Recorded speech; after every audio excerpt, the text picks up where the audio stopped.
Hello everyone, welcome back to my channel সোনার সংসার। আশা করি তোমরা সবাই খুব ভালো আছো। আমিও খুব ভালো আছি। আমার একটা নতুন ব্লগে তোমাদের সবাইকে স্বাগত জানাই।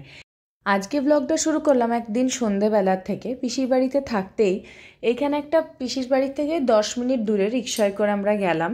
শঙ্করের পরিচিত এক কালী মন্দির ছিল, ওখানেও আগে যেত যখন ও কগনিজেন্টে জব করতো। তো ওখানে ওর ইচ্ছে ছিল একবার আমাকে নিয়ে যাওয়ার, তাই ওখানে গেছি ছেলেকে রেখে বাড়িতে পিসির কাছে।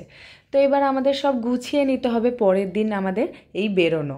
দেখো এই সব জিনিসগুলো আমাদের এক্সট্রা হয়েছে।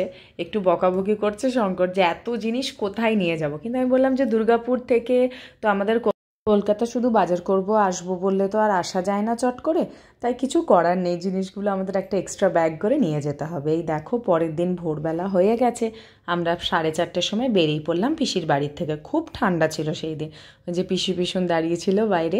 এবার পিসি একটা গাড়ি অলরেডি আগের থেকে বলে রেখেছিল, কারণ কি তখন ওলা উবের পাওয়ার আমাদের ওইটা নেওয়া যাবে না সময়।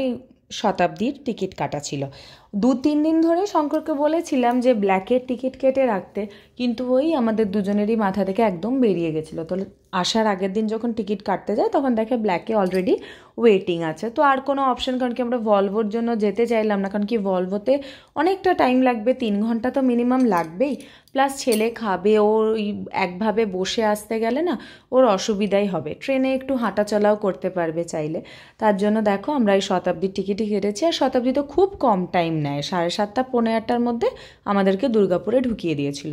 কিন্তু একটা বড় টেনশন ছিল, এতগুলো লাগেজ নিয়ে দুজনকে নামতে হবে, প্লাস বাচ্চা। এমনি আমাদের মুম্বাই থেকে অনেকগুলো লাগেজ ছিল, প্লাস এই কলকাতাতে মার্কেটিং করার জন্য আরও বেড়ে গেছিলো। পুচকু দেখো উঠে গেছে, ওর আমরা যখন হাওড়া স্টেশনে ঢুকছি তখনই ওর ঘুম ভেঙে গেছে। তো এই আর কি, আমরা কুলি করে নিয়েছি। ওই এবার যাচ্ছি, এখানে ট্রেন এবার ঢুকবে।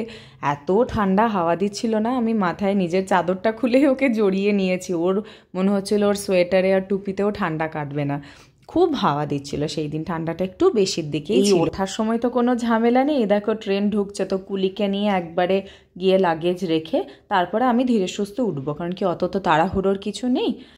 C5-এ ছিল আমাদের রিজার্ভেশন। তো এই যে দেখো কুলির সাথে সাহায্যে সব আস্তে আস্তে, এবার এই প্রবলেম হলো এই সামনেই জলের বোতল খাবার সবই উঠছিল।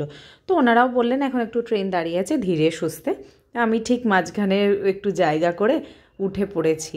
আর কি বলতো, এর আগে 2বার যখন আমরা এলাম এই বছরই, তখন ফ্লাইটে এসেছিলাম। তো এই ট্রেন জার্নিটা একটু ডিফিকাল্ট কেন লাগছিল, কারণ কি ও এক ছেলে একটু বড় হয়েছে ধরো।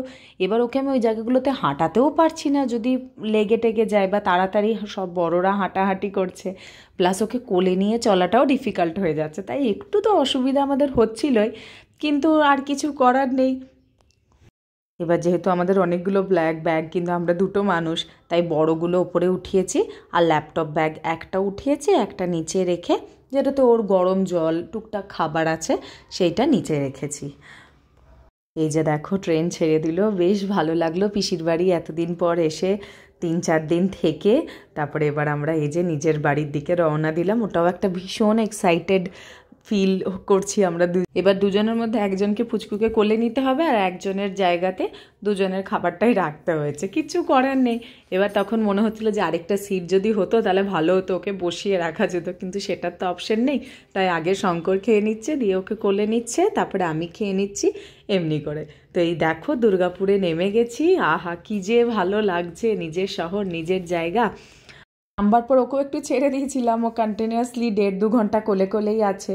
তারপরে এত দৌড়াদৌড়ি করছে, আবার কোলে নিয়ে নিয়েছি। এই যে দেখো ট্যাক্সিতে বসে গেছি, এবার যাব আমাদের ফ্ল্যাটে দিব্যজ্যোতি। তো আমরা থাকি এখানে বেনাচিটিতে জেকে লেনে। দিব্যজ্যোতি নাম আমাদের ফ্ল্যাটের। দিব্যজ্যোতিতে গিয়ে ব্যাগপত্র রেখে তারপরে আমি যাব মায়ের কাছে। মায়ের কাছে আজকে খাবো, ওখানেই থাকবো আজকে। তাহলে আমার ভ্লগ এই অবধিই থাক। আমরা এবার এই যে পৌঁছে যাচ্ছি আমাদের ফ্ল্যাটে। আবার দেখা হবে আমার পরের ভ্লগে। তোমরা এইভাবেই আমাকে সাপোর্ট করতে থেকো, এইভাবেই ভালোবাসা দিও, আর লাইক কমেন্ট শেয়ার সাবস্ক্রাইব করতে ভুলো না কিন্তু আমার চ্যানেলকে। আজ তবে আসি, টাটা।